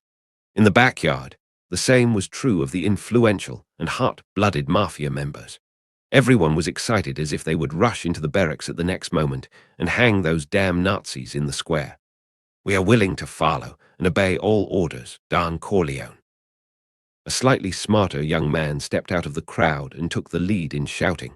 Then sounds of response came one after another. These fresh blood recruits from Alessandro offered their loyalty one after another. At this moment, Luke had become the godfather of Sicily's mob. On the character panel, the reputation value kept soaring upwards. This skill card is not a bad exchange. Luke is secretly satisfied. The reputation value he had managed to save was all thrown into Constantine's skill card. Now, he didn't only get his capital back, and he also had a slight surplus. Too bad there's only a 24-hour time limit on its use, damn it, system. You're even taking advantage of a Kryptonian. Luke couldn't help but sigh. After making the pre-battle preparations, he was ready to leave for Rome. The plan was to divide the troops in two ways. He and Dum Dugan will pose as Berlin's secret envoys, while the rest of them lurk in through Alessandro's channels. After the two sides meet, they will go straight to Venice Palace. However, before this, they still had a task: raid a nearby naval camp to create opportunities for Allied troops to land on shore. Give them the food and guns, as for the bullets will be given at the end. Keep an eye on it, and don't cause any trouble. After delivering a provocative speech, Luke left the rest to Alessandro. Also, you contacted mafia members of other families before. Did they answer? I got Don Carlo out of his cell, as you said. He's willing to take refuge in the Allies. Several other families have also agreed that they can be counted on for the raid on the naval camp, Alessandro said as he bowed his head. He hadn't been idle these days. Besides sending Luke women, he also contacted several prominent families in the mafia. Hearing that Alessandro hooked up with the Allied forces and he also became close to the Strategic Science Reserve, those bosses showed loyalty and wanted to help. They mixed up their identities as anti-dictatorship and freedom fighters to avoid bad luck after the war. That's good. Luke nodded his head. As a smuggler, all the goods he shipped were guns and bullets. Bread, cigarettes, and red wine were used as a cover-up. At first, Luke didn't tell Alessandro about their plan to raid the naval camp and only told him at the 11th hour. Because, at this time, the mafia leader had no way to jump ship and could only obediently obey. After repeatedly explaining him some details, Luke returned to the inn where the Howling Commandos members waited with bated breath for the captain's orders. Alessandro is in contact with the chief officer of the camp. He is a senior official of the military supplies department. His mistress happened to be having an affair with a mafia hitman, and then his wife had a relationship with a painter. Anyway, it was a very confusing situation. Luke talked about the Navy camp officer being cuckolded, and he couldn't help but give a moment of silence for him. There is no such thing as a quiet period, but someone will carry the burden for you. In short, through this relationship, Alessandro had contacts with him, and the two sides have already talked. When the time comes, I will pretend to be a smuggler and sell some tobacco and wine at a low price in the name of doing business. Casa will also find a group of stripper girls to go over and comfort the Navy soldiers. Luke carefully arranged everything. It would have been idiotic to mess with the German armored divisions stationed in Sicily. But he can raid the Italian naval camp with the strength of the Howling Commandos. It would be no problem. After all, who didn't know that the Italian army is corrupt from top to bottom? Also can be said that they were rotten to the core. Senior officers openly colluded with smugglers and let strippers into the barracks. This kind of thing would have been the reasons for court-martial in the Allies. What's more, Luke had a secret weapon. Scarecrows fear gas. First of all, destroy their radio stations and prevent all information from leaking. And then, Luke uttered instructions, and the Howling Commandos nodded. They had already seen the outstanding ability of the young captain. This time, even if Mussolini isn't captured alive, as long as the return trip was smooth, it would be more than enough. However, crossing the long front, sneaking into Italy and capturing the naval camp in Sicily, this honor alone was enough to make the Howling Commandos war heroes and be significantly commended by the Allies. Take a break. At 8:10, get ready to move. Luke waved off the team and turned around to see Maelna coming out of the bedroom. She was wearing a long black velvet dress with knitted patterns on her neckline and cuffs, elegant and gorgeous. The fabric fits gently on her body, outlining the luscious curves. Mr. Corleone, come back safely. The mature and beautiful woman seemed to understand. Her lips squirmed a few times and whispered. Chapter 38, Night Raid. Dark clouds loomed, obscuring the dim stars and the moon. At 8:20 p.m., Luke swaggered into the naval camp with the Howling Commandos in disguise and greeted the soldiers eagerly. Boxes of tobacco, wine, and food were sent to the officers' barracks as if they didn't need the money. There were also enchanting and coquettish stripper girls, wearing exposed clothing, posing on the stage for performance, attracting hooting from men below. Captain David, here's a small token of my appreciation. In the munitions department's meeting room, Luke, wearing a black hat, coat, and suit, sat across the desk. He pulled out a palm-sized long gift box with a smile on his face with a glittering pearl necklace inside. One could tell it was expensive, based on its color and size. I came in a hurry and didn't bring any gifts, so I'm giving a necklace to the Captain Missus. Captain David, who had a beer belly, nodded in satisfaction and put away the gift box without a word. In these times of war, the monetary system had already collapsed. Banknotes are no different from waste paper. Only gold and jewelry were hard currency. By the way, for the other, Captain David can give it to a friend. Luke turned to another gift box, and inside was an even more valuable green agate necklace. Captain David's eyes lit up. This smuggler has done his homework, even knowing that I have a mistress. He didn't notice Luke's pitying eyes at all. The captain didn't know the color of the hat he himself was wearing, just like the green agate necklace. He was genuinely clueless. To tell the truth, Mr. Corleone, I've heard Lieutenant Sirio talk about you. Since you are his friend, you are also my friend. If you want to engage in smuggling, the Navy will give you a warm welcome to ensure your ships are unimpeded. Captain David is also a sincere man, and after receiving the benefits from others, he patted his chest and promised, in the future, I can have Lieutenant Sirio send a battleship to escort any of your smuggling ships. Then, thank you, Captain David, this is just a small gift. The surprise is yet to come. Luke's eyes flickered for a moment as he said meaningfully, however, we also have conditions. As long as Mr. Corleone is willing to let the Navy take half of every cargo, we will certainly work well together. Captain David's eyes were full of greed. He finally made real offer. The Navy can't carry out smuggling openly and earn huge profits, so they wanted to use Mr. Corleone as an ATM. Half of the profit from each private shipment could let these senior naval officers eat their fill. Right now, the domestic situation is agitated, and the war is increasingly fierce. The only way to make money was to seize any opportunity. This is what Captain David thought. You know, we take a huge risk by covering up smuggling and possibly going to military court.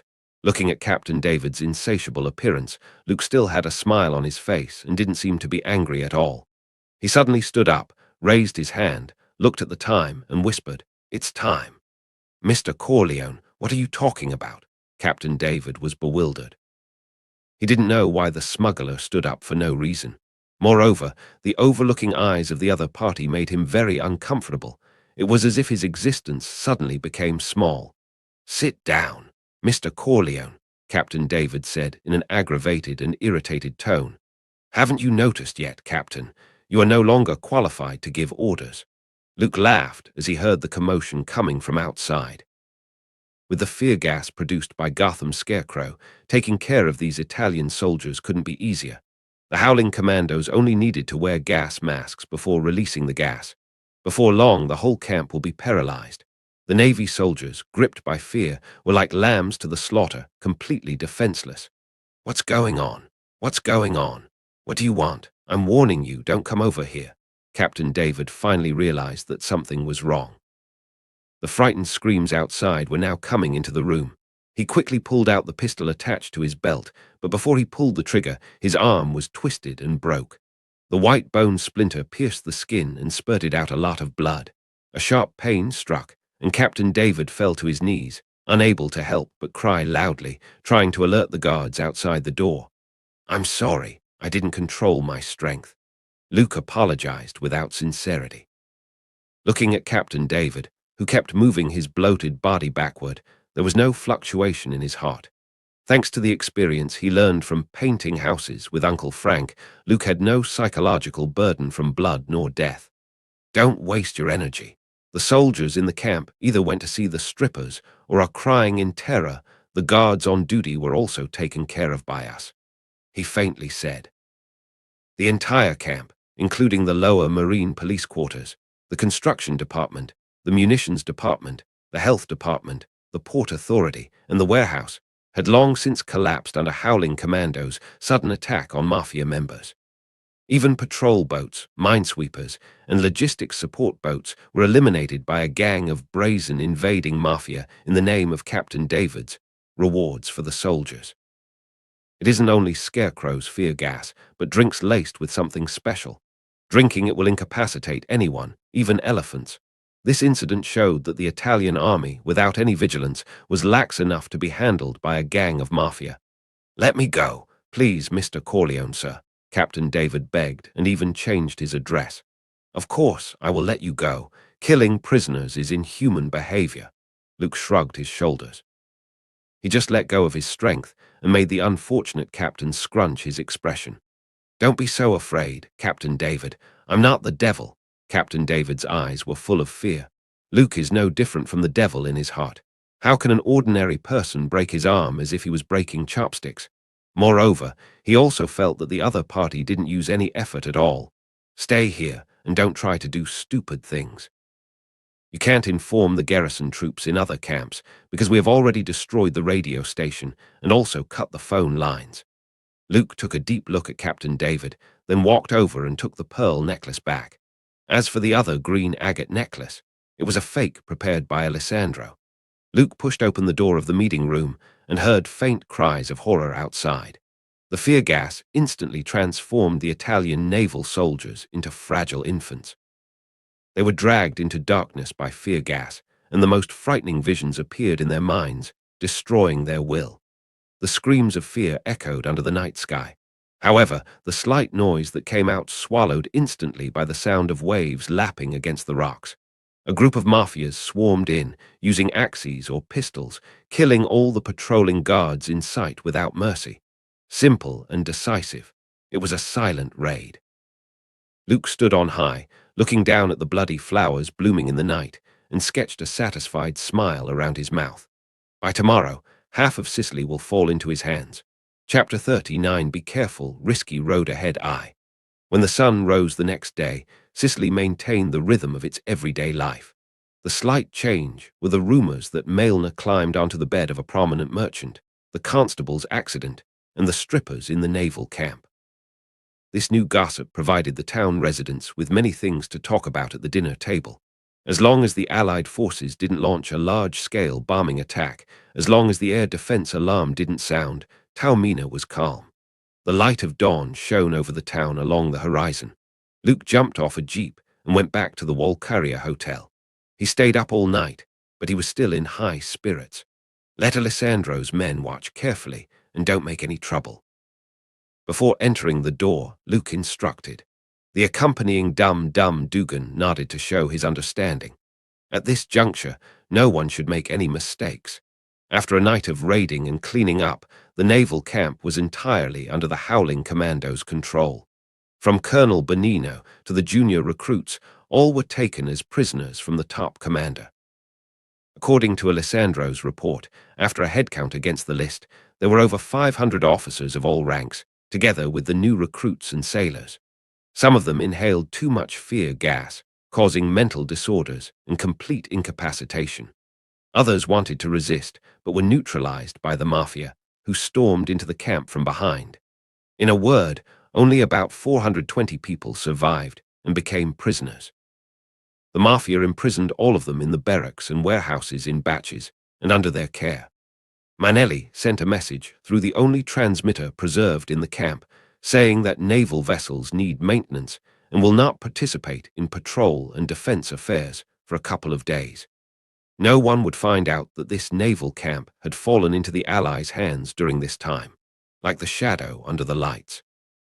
No one thought that there was a daring secret team that sneaked into the heart of the Axis, ready to deliver a fatal blow. As for the prisoners in the naval camp, will there be any trouble? Luke didn't worry about it. As long as the mafia steadily provided Italian Navy soldiers with food, they would be as obedient as domesticated animals. Throughout World War II, Italian troops' strength was there, but they were unwilling to fight, and their will was extremely low. They wanted to run away when they saw other countries' troops, even if they had the advantage in numbers. The most interesting one was when the Italian army met the British army. The former wanted to follow the usual practice and just surrender. As a result, the latter seemed to be tired of this kind of fighting without fighting, not only refusing Italy's surrender, but also putting 2 liaison officers to death. This angered the Italian officers, who called on their soldiers to fight back and beat the confident British army to the ground. It can be said that this battle was Italy's most courageous one.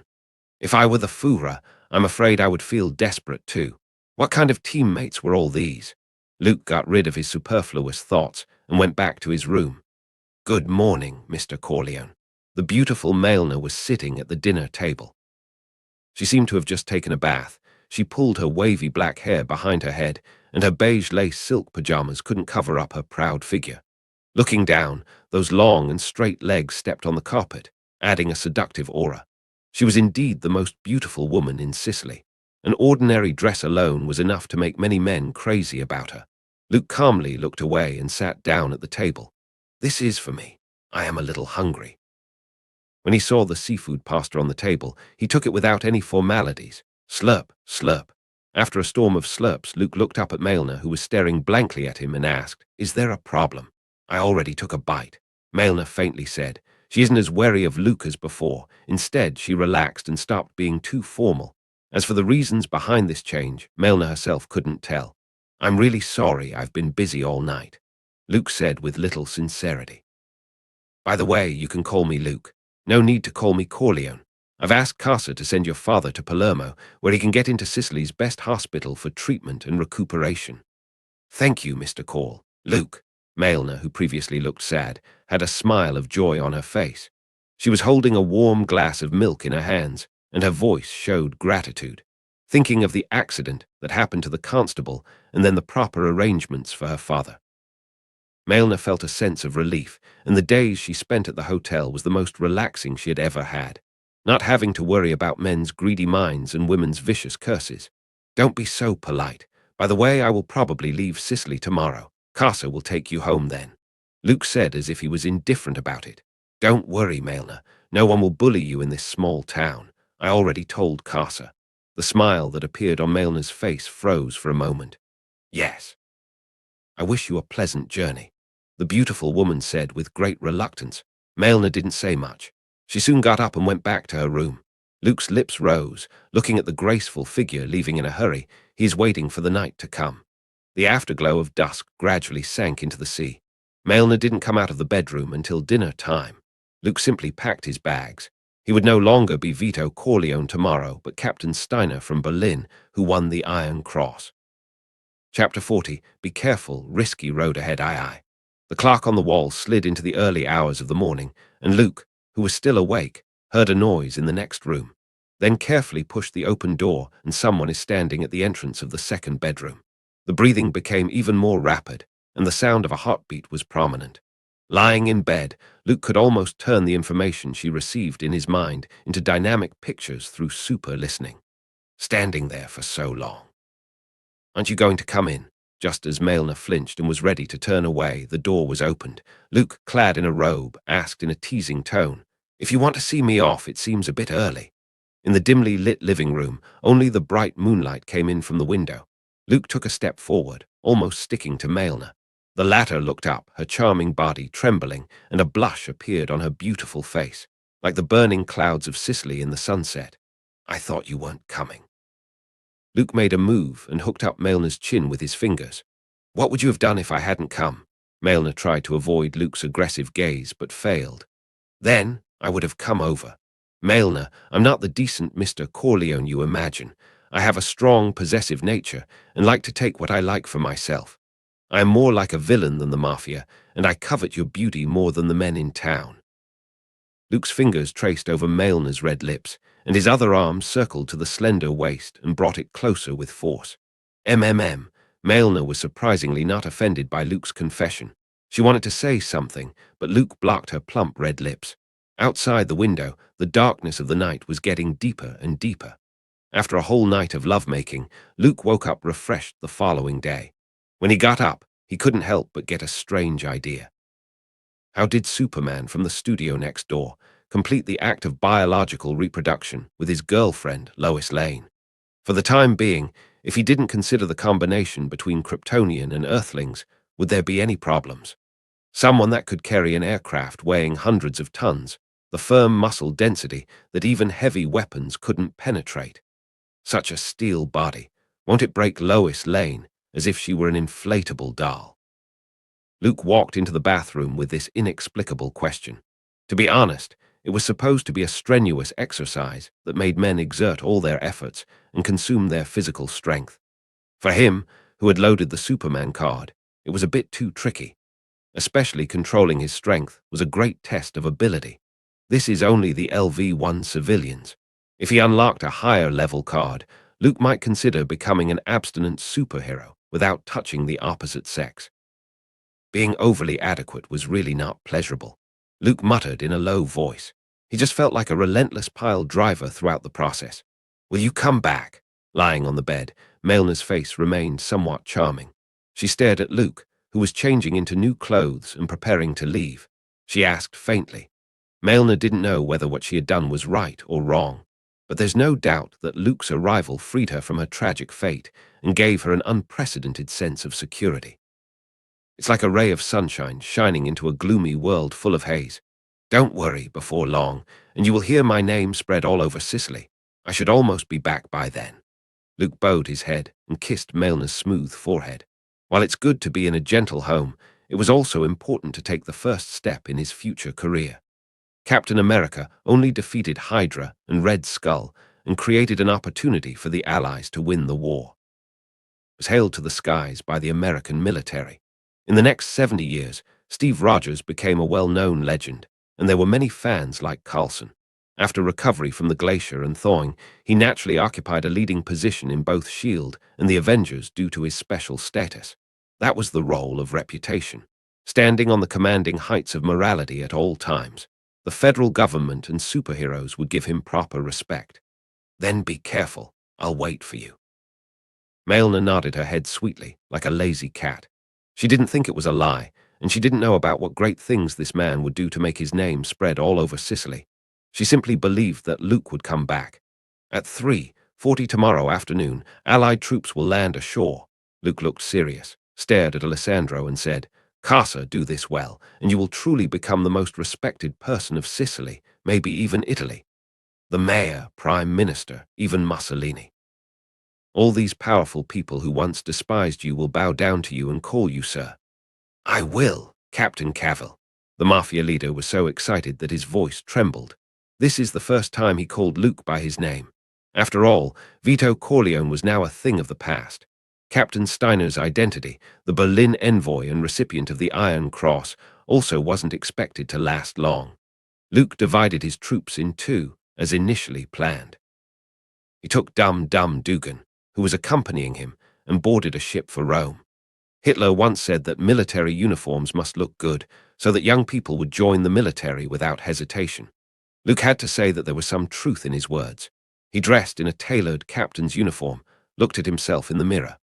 The lapel pins, epaulets, and wristbands are embellished with the black regalia, and he wore a large brimmed hat with a silver double-headed eagle emblem on his head. There's a woolen center coat on the outside and a pair of calfskin gloves on his hands. This time, Luke, with the profoundly contoured young face, looks like a handsome and sharp Nazi senior military officer. From now on, I'm Captain Steiner, the envoy from Berlin. I was born into a military family in Germany and joined the SS. I am Heinrich Luitpold Himmler's confidant. The purpose of this trip to Rome is to deliver the orders from the Führer. Luke repeated his identity to Dum Dum Dugan. Got it, the latter noted silently. They are about to infiltrate into the enemy's territory and capture their leader alive. There's no room for sloppiness with details.